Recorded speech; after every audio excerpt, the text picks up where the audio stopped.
ఉన్నప్పుడు మీరు ఒకటి ప్లే చేశారు కదా, దాని కొనసాగింపుగా ఇంకో దాంట్లో ఉంది. అది నేను కొంచెం మీరు ప్లీజ్ పర్మిట్ చేస్తే please please I will show you.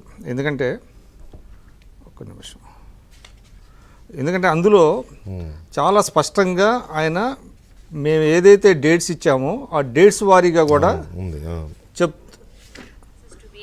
on a ventilator. Not only that, you've also said it's looking like a situation like Sri Lanka. Immediately, what are the kind of measures that the government can bring up to stabilize? మేము అప్పుడు చెప్పాం శ్రీలంకతో పోటీ పడుతున్నారని చెప్పాం. ఇప్పుడు చూస్తే నీతి ఆయోగ్ పంజాబ్ కంటే పైన ఉన్నాం, బీహార్ కంటే కింద ఉన్నాం. నేను చెప్పింది వాస్తవాన్ని ఎస్టాబ్లిష్ అయింది. Now we have to revive. నేను అని చెప్పి మొత్తం వదిలేసాం అనుకోండి, పబ్లిక్ కూడా హెల్ప్లెస్ అవుతారు కదా. I cannot leave at that stage. I have to fight. ఏ విధంగా చేయాలి? అందుకనే మీరు చూస్తే ఇప్పుడు వచ్చిన తర్వాత 3-4 ప్రోగ్రాంలు వెల్ఫేర్ చేశాం. సూపర్ 6 లో మిగిలాటి కూడా చేయాలి. దానికి కూడా డేట్స్ ఇచ్చాం. అవి కూడా వర్కౌట్ చేస్తున్నాం. అవి కూడా చేస్తాం. ఏ విధంగా తీసుకెళ్లాలో తీసుకెళ్లి మళ్ళా దీన్ని గట్టెక్కించి రాష్ట్రాన్ని గాడిలో పెడతాం. Will do it. అందుకే మమ్మల్ని నమ్మారు. 93% స్ట్రైక్ రేట్ ఇచ్చారంటే ఒక నమ్మకం, ఒక విశ్వాసం, ఒక ట్రస్ట్. ఆ ట్రస్ట్ ని బ్రీచ్ చేస్తే కరెక్ట్ కాదు. వాళ్ళ మారిగా బాధ్యత రాహిత్యంగా పనిచేయలేం, అట్లని చెప్పి ఇచ్చలవిడిగా చేయలేం. నేను అందుకనే ప్రజల్ని కాన్ఫిడెన్స్ తీసుకుంటున్నాను. I want to place everything before public.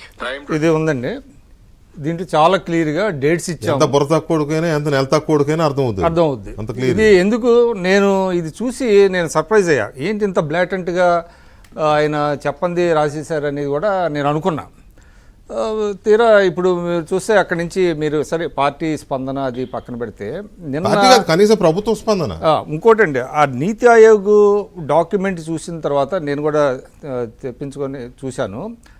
నాకు ఒకటే బాధ ఎంత వేసిందంటే 1956లో ఆంధ్రప్రదేశ్ రాష్ట్రం ఏర్పడిన తర్వాత, ఉమ్మడి రాష్ట్రం తర్వాత విడిపోయిన తర్వాత కూడా ఏనాడు కూడా ఆంధ్రప్రదేశ్ ర్యాంకింగ్ ఇంత దిగజారినట్టుగా దిగజారల. ఎందుకంటే బీమారు స్టేట్స్ అని గతంలో మనం అనుకునేవాళ్ళం. బీహారు, మధ్యప్రదేశ్, అస్సాము, రాజస్థాన్ ఇవన్నీ కూడా ఉత్తరప్రదేశ్ బీమారు స్టేట్స్ అనేవాళ్ళు.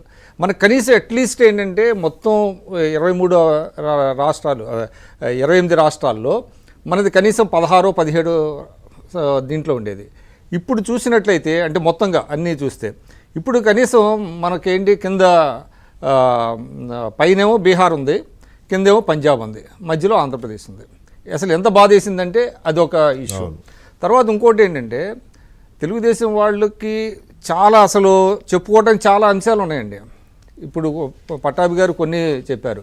అసలు 14-19లో ఆంధ్రప్రదేశ్ పెర్ఫార్మెన్స్ చాలా అద్భుతమైనటువంటి పెర్ఫార్మెన్స్ చేసింది అని ఉన్నది. ఇక్కడ జీడిపిలో మీకు తెలంగాణ కంటే కూడా కాంట్రిబ్యూషన్ ఎక్కువ ఉంది. ఇక్కడ 4.45 ఇది 5 ఏళ్లలో జీడిపికి కాంట్రిబ్యూట్ చేస్తే 4.29. మనం ఏమనుకుంటామంటే తెలంగాణ ఎక్కువ అంటే బాగా ప్రాస్పర్ అయింది, నగరం ఉంది కాబట్టి ఉంది, బాగా ప్రాస్పర్ అయింది, ఇక్కడ బాగా పరిపాలన జరిగింది అని అనుకున్నాం.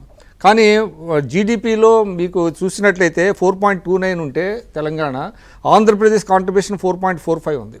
తర్వాత ఇంకోటి ఏంటంటే మీకు క్యాపిటల్ ఎక్స్పెండిచర్లో 14-19లో 59% క్యాపిటల్ ఎక్స్పెండిచర్ ఉంటే జగన్మోహన్ రెడ్డి ప్రభుత్వంలో 22.54కి తగ్గిపోయింది. అంటే ఇప్పుడు చాలామంది ఏమంటున్నారంటే డబ్బులు పనిచేశారు, ఆ పనిచేసింది ఇంకొక వర్డ్ కూడా బాగా వాళ్ళు ఉపయోగించారు. ద క్వాలిటీ ఆఫ్ ఎక్స్పెండిచర్ అనే వర్డ్ ఒకటి ఉపయోగించారు ఈ నీతి ఆయోగ్ దాంట్లో. క్వాలిటీ ఆఫ్ ఎక్స్పెండిచర్, ఎందుకు క్వాలిటీ ఆఫ్ ఎక్స్పెండిచర్ అనే వాళ్ళు అన్నారంటే ఉదాహరణకి సాగునీటి రంగం ఉందండి. 14-19 మధ్య చంద్రబాబు నాయుడు గారి ప్రభుత్వంలో దాదాపు 60,000 కోట్లు ఖర్చు పెడతాయి 5 ఏళ్లలో. వీళ్ళు 22,000 కోట్లు ఖర్చు పెట్టారు. అంటే సాగునీటి రంగం మీద ఖర్చు పెట్టడం వల్ల ఏమవుతుంది, మీకు పంటలు బాగా పండుతాయి, ఉత్పత్తి పెరుగుతుంది, ఉత్పాదకత పెరుగుతుంది, రైతుల ఆదాయం పెరుగుతుంది, వ్యవసాయ అనుబంధ రంగాల కూడా బాగా పెరిగినాయి. అందుకనే మీకు 13.5% గ్రోత్ రేట్ వచ్చింది 5 ఏళ్లలో. సో ఇట్లాంటి చెప్పుకోవడానికి చాలా ఉన్నాయి. చాలా అంటే వెరీ నియర్ టు అంటే నేషనల్ యావరేజ్ కంటే ఎక్కువ. నేషనల్ యావరేజ్ 11, 13.5% మీకు గ్రోత్ రేట్ వస్తే అది కూడా యాక్చువల్లీ చెప్పాలంటే తెలుగుదేశం వాళ్ళకి సరిగా చెప్పుకోలేదేమో అనుకున్నాను నేను. ఎందుకంటే చాలా ఉన్నాయి, చాలా ఇష్యూ బై ఇష్యూ వెళ్ళొచ్చు, రోజుకో ఇష్యూ బై ఇష్యూ వచ్చు. నిన్న ఇందాక మీరు అన్నట్టుగా ఈ అంశాన్ని వాళ్ళు ఏంటంటే ప్రజలు నమ్మేవాళ్ళు ఉంటారండి, ఖచ్చితంగా ఉంటారు. అంటే అందుకనే మీకు రాజకీయాల్లో మాట చెబుతారు, మీరు you cannot ignore it. You have to set the record straight. కాబట్టి అట్లీస్ట్ 2-3 మంత్రులు, సీనియర్ మంత్రులు అసలు కూర్చొని దీన్ని అడ్రస్ చేయాల్సినటువంటి పరిస్థితి ఉండింది. ఈరోజే పెట్టాలి, కానీ అది ఎందుకో